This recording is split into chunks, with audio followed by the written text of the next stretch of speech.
Welcome one and all to another Dark Rider Pony Analysis. I am the Nightmare Rider, Major Mine, reminding you, as always, that even a cheeseburger can be deconstructed to its original source. One thing I really enjoy adding to my analysis videos is to take a somewhat meta-analysis of the art of critiquing itself. I've talked in previous episodes how we all need to have some sort of basic objective standard when critiquing media, otherwise there would be no structure to what factors make a good episode or a bad episode. I am the sort of person who tries to avoid using the Achilles heel argument, essentially letting one single flaw in an episode undermine every single bit of success this episode manages to achieve. However, with simple ways, I feel that I am exactly in this kind of dilemma. There are quite a few good points within this episode. In fact, I would go to say if you put all the positives and negatives side by side, for me it would actually be considerably more consistent than something like Bats. Unfortunately, there is one big flaw with this episode that just ruins most of the good qualities that it portrays,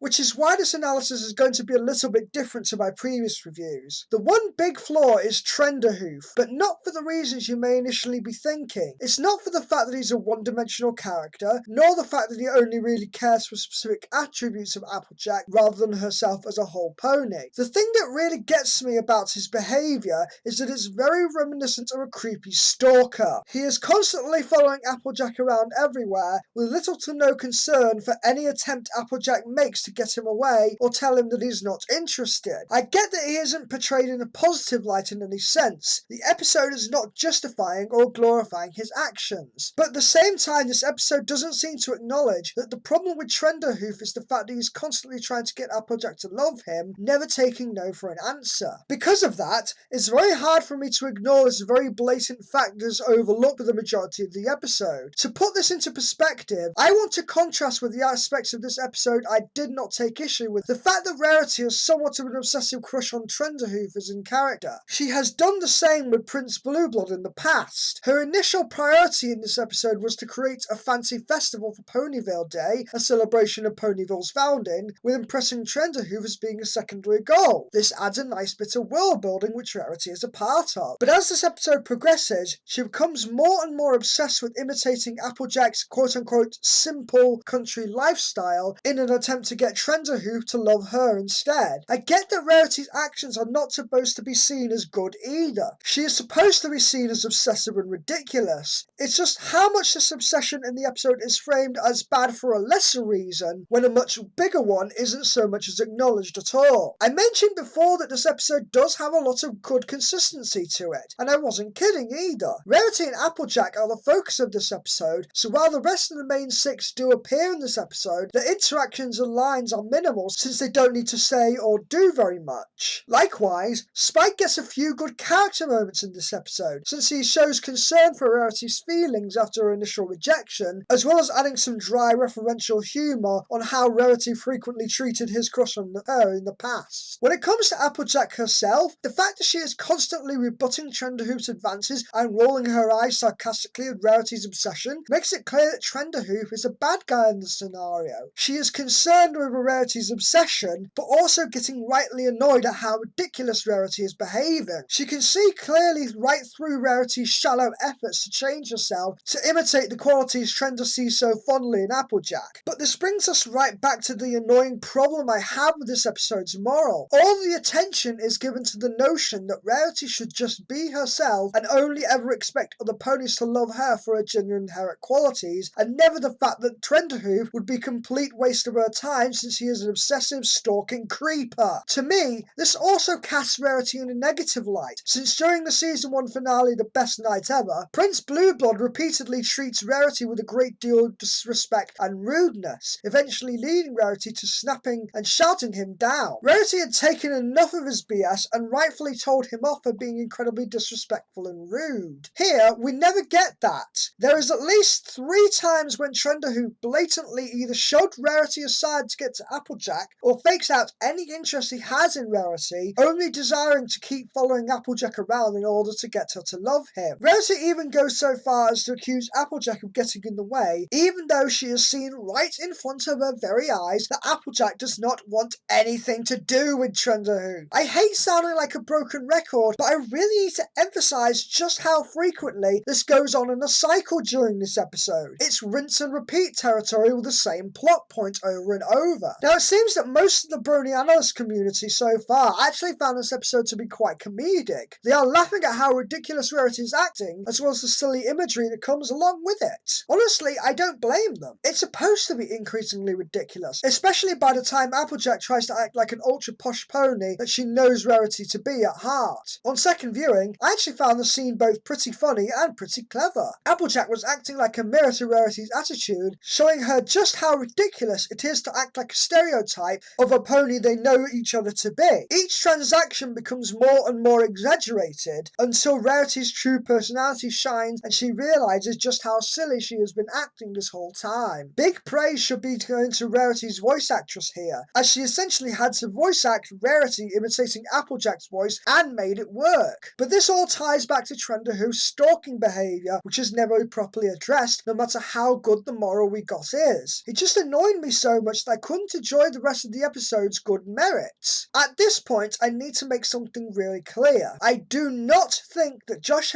Bear is in any way sexist or misogynistic. As Mr. Enter described in his review, this episode was more than likely intended to be a very by-the-numbers love triangle with a typical be-yourself moral. I found it's more likely he was just trying to use Trenderhoo as a plot device for Rarity to obsess over, which by itself isn't so much of a bad thing. I just think the whole stalker behaviour was an unintentional result of too much focus on getting the necessary build-up for the moral to succeed. This episode could have been easily fixed too. Just have Applejack try to explain to Rarity that she doesn't need someone like Trenderhoof because of his stalking behaviour, and have Rarity learn her lesson by realising that she is becoming too much like Trenderhoof after previously denying it. Rarity could have still been pretty obsessed, but it would have felt a lot more genuine with a broader look at Trenderhoof's behaviour. We even see Trenderhoof looking nervous and awkward on numerous occasions, so the moral could have been delivered just as gently as the actual moral of this episode had been, educating Trenderhoof on his behaviour and how it was not acceptable. His behaviour could have easily been toned down from full-on stalking too, which would have made him a much more interesting character. Have him learn from Applejack and Rarity about personal boundaries, and we could have got two excellent morals which would have been very important to teach children of both sexes. So to sum up my thoughts on this episode, this was the worst of the season due to its unfortunate implications. At seemingly every opportunity, it turned to keep the conflict moving forward, showing Trenderhoof to be more and more a complete creeper, only ever telling him off for trying to change himself rather than the fact that he's not taking no for an answer, which I feel is a big lesson that should be shown more in MLP as well as kids shows in general. It could have easily been done correctly with some better writing and a little bit of character perspective, but as it stands I just can't forgive it for sweeping under the rug such a huge problem. As such, despite the many objectively well done moments in this episode, I have to give this episode a straight D rating. Until the next review, this is the Nightmare Rider, Mage of Mind, riding out.